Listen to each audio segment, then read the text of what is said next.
massive clap. Okay. Cool. That was a good clap. Cool. Thank you. That's a cool clap. Thank you. We're off to a good start. Lovely.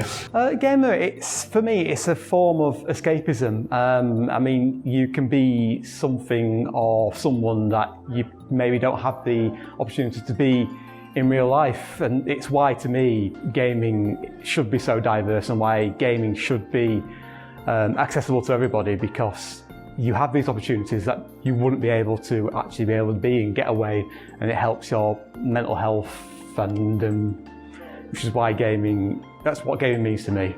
I think for me, because I've grown up playing games and I now work in the industry, it literally just means someone who plays games. But I am aware that the word itself has had historically negative connotations, and I hope that we can begin to break that through doing things like this. For me, I think gamer is just someone who enjoys playing video games or digital games. I'm an academic, so there's loads of words for these things, but if you just enjoy playing a game that is digital, you're someone who's playing it regularly and you take something from that. It's not about time spent or skill or being like a professional or anything like this. It's just about, do you enjoy it? And I think it's a great way to enjoy time with an artistic media. And also, engage with friends socially in digital spaces, in ways that, we couldn't otherwise, maybe because of geography, and especially through things like the pandemic and stuff. It was really, really important to have those digital playgrounds and connections. So I always associated negative connotations to the word gamer. I thought that you had to be glued to a controller or a console and not leave the house, not leave your room, super isolated. And then working in the games industry has really shown me that I can be a gamer as an adult and still see my friends. So I play a lot of Overcooked, I still play Sims, I grew up playing Sims, and don't get me wrong, I burnt a lot of hours into playing Sims, but so I really enjoy playing games, and I also enjoy seeing my friends. I've realised that you can do both.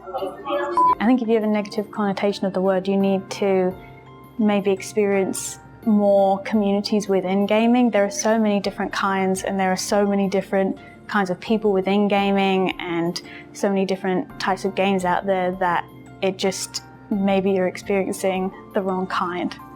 I think I would definitely point them towards the great games that are out there, but the great things that games do as well. There's charities like Special Effect that allow people to play games who can't physically, play other kinds of games and play sport, and yet in a video game they can compete on the same level with everybody else.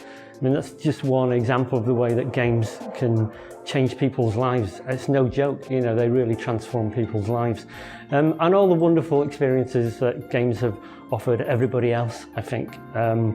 Again, it's so wide and broad nowadays. It's not just about kind of shooting and killing and being the fastest on the trigger. It's about life-enriching experiences. And we saw that happening over COVID, where people were using games to meet, to become part of something bigger.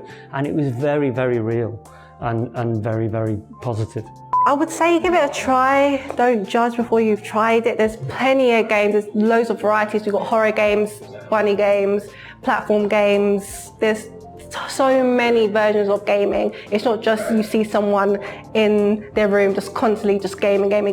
It's actually a way to communicate with people. I have friends from around the world because of gaming. So I really think you should give it a try before knocking someone down for it. And they're not affecting you.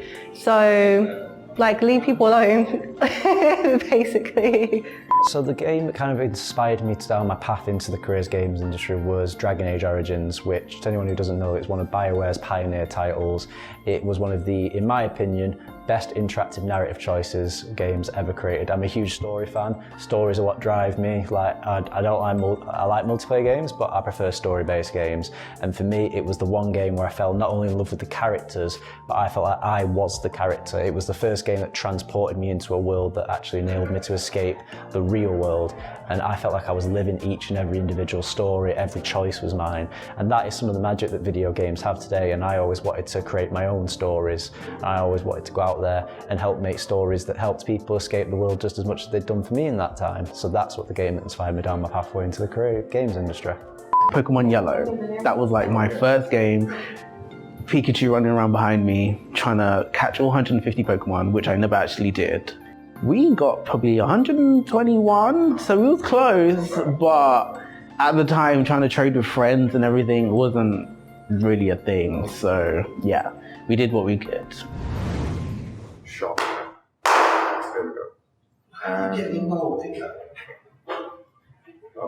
Yeah. Cool. That's it. That was it? Oh no, I could talk more. And then